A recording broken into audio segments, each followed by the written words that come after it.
Ronnie Wood and I meet a little prior to our interview at a central London hotel, bumping into each other in the lift. "Have I met you before?" he instantly asks. No, though maybe. After all the years of rock'n'roll hedonism as a guitarist with the Rolling Stones, Wood has to play it safe and ask everybody. Now 70, he became a new father again last year when his wife, Sally Humphries, they married in 2012, gave birth to twin girls. He has 4 other children from previous marriages, and 6 grandchildren. His signature rock-roll look, spiky hair, spiky face, bears no signs of his health crisis earlier this year when he was diagnosed with lung cancer and underwent surgery to remove affected tissue. Settling down to chat, he is friendly, good-humored, and sometimes a little distracted, fetching himself cola, his remaining vice. An artist as well as a musician, he trained at Ealing College of Art. Wood occasionally reaches over to leaf through his new book, a retrospective of his life's artworks, Ronnie Wood Artist, showing me different drawings and paintings. "Are you proud of the book?" "Oh yeah, I've wanted to do this for at least 50 of my 70 years, but it got more intense for the last 30. There's that lovely French phrase for a collection of an artist's work catalogue, raisonné. For me, the book is like that. Is your art a kind of sanity project, something that's just about you, apart from the Stones? Art is just something that I've always done, a great consoling thing, and something I do on my own. I've got the musical group effort and then I've got this, my own private comment on daily events. Rarely a day goes by without me doing a painting or a drawing. Your parents were bargees, people who lived and worked on the rivers and canals, and became the first in their families to live on dry land. You can trace a lot of the Woods, and the Dyers, my mum's maiden name, back to the 18th century, on the waters, carrying timber assault. Maybe there's a link to the Spaniards. Why else have I got black hair at 70? You've dedicated the book to your late parents and late brothers. I thanked Mum and Dad for their patience and encouragement. It was only a little council house, but they let us have the back room as a creative room. And my brothers were very encouraging. They were 10 years older, artists and musicians too. They made it such a natural thing to be sitting around, drawing and playing. They'd bring back their art school friends, all the girls'd be there, in short pants and grey flannels, thinking that looks like a good job. Lots of perks on the side, and you can paint too. I've had exhibitions, in museums and galleries, but nothing permanent. This book is my permanent exhibition. Some people think that you only draw and paint the Stones, and other famous people you know, but the art in the book is very varied. That may be from when I first tried to make my comeback in the art scene. When I was running out of money, in the late 80s, I realized, I do have another resource that I can tap, I can paint. Let me try to get my foot in that door. So I did portraits, a lot of portraits. Some of them are in this book. But you're also having a great time doing it. Otherwise it wouldn't be rewarding, and it has to be rewarding. Keith Richards writes the outro to your book, calling you a Picassetist, are the Stones supportive of your art? Yes, but it wasn't always that way. Keith and Charlie Watts are artists in their own right. Charlie used to be critical of me, saying you've overworked that, you had that, and now you've done too much, and never a truer word was said in jest. Keith would always say that there's a lot in what you don't say, in the spaces you leave, both when you're playing, and with pen and canvas. So, yes, I find that you're always learning, musically and artistically. Do you still feel like the new kid in the Stones? It's only 40-odd years I did my apprenticeship, 17 years, before I got a raise, before I even thought about money. I was like, do you think I should get a bit more? And they were like, yeah, well, we thought you'd never ask. Those who don't ask, don't want, mate. Maybe you were sidetracked. For years, you and Keith Richards were bywords for rock'n'roll excess. Oh yeah, 10 years went by like that. It was like, what? It's always good with Keith, great fun. We have that standing argument, which one is the better guitar player? We have to call Eric Clapton and he says, neither of you are. I'm better than both of you. We all still get together, Clapton and the Stones, and every time we meet up it's like no time has gone by, and yet there are so many stories to fill in, so many adventures. I just fought the cancer, that's my latest adventure. I smoked heavily for 50 years, and I thought, there's got to be some price to pay. I hadn't had a chest x-ray for 16 years, and when I did, sure enough, there was a big shadow there on my lung, a supernova.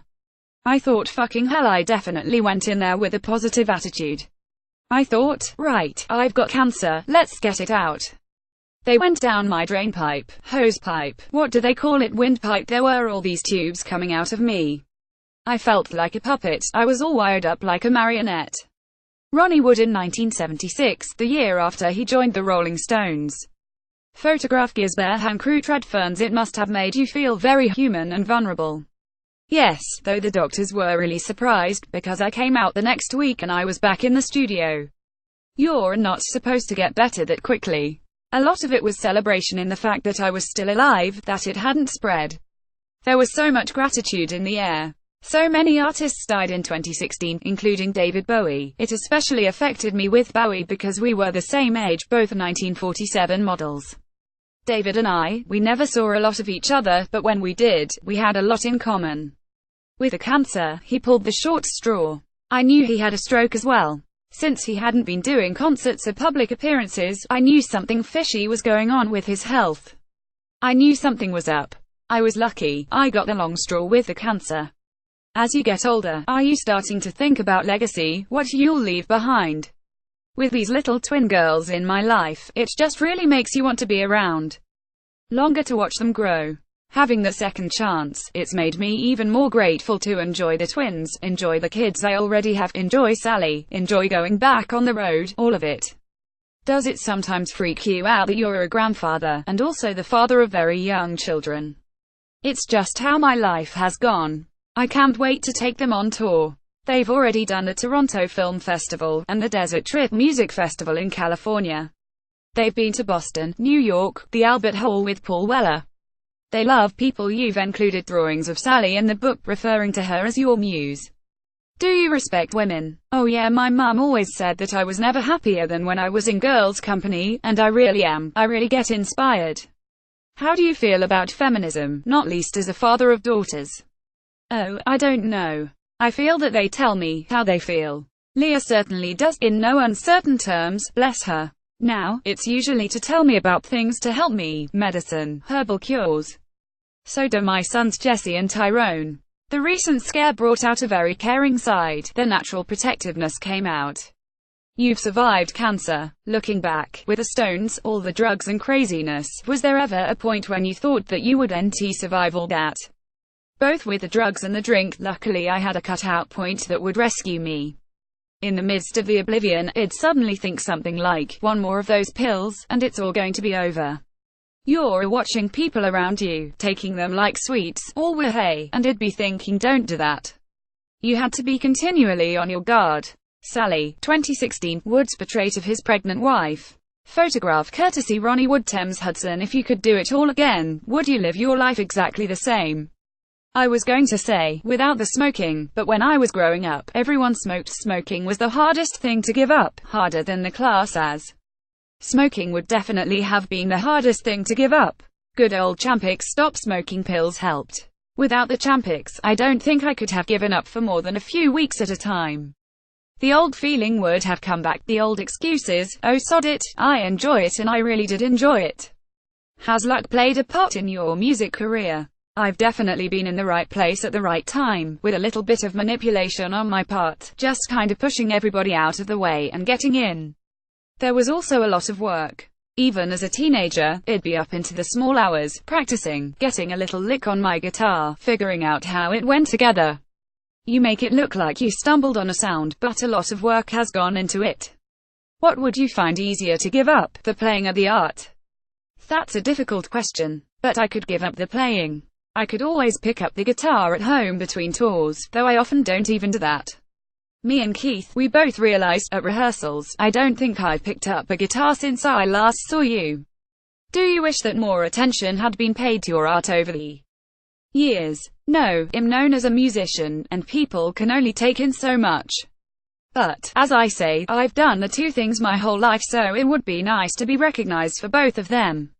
I've had exhibitions, but nothing permanent. This book is my permanent exhibition now. It's going to be great to see it up there on the shelf, and for me to say, I'm an artist. Ronnie Wood Artist is published by Thames Hudson, £24.95. To order a copy for £21.21, go to bookshop.theguardian.com or call 0330 333 6846.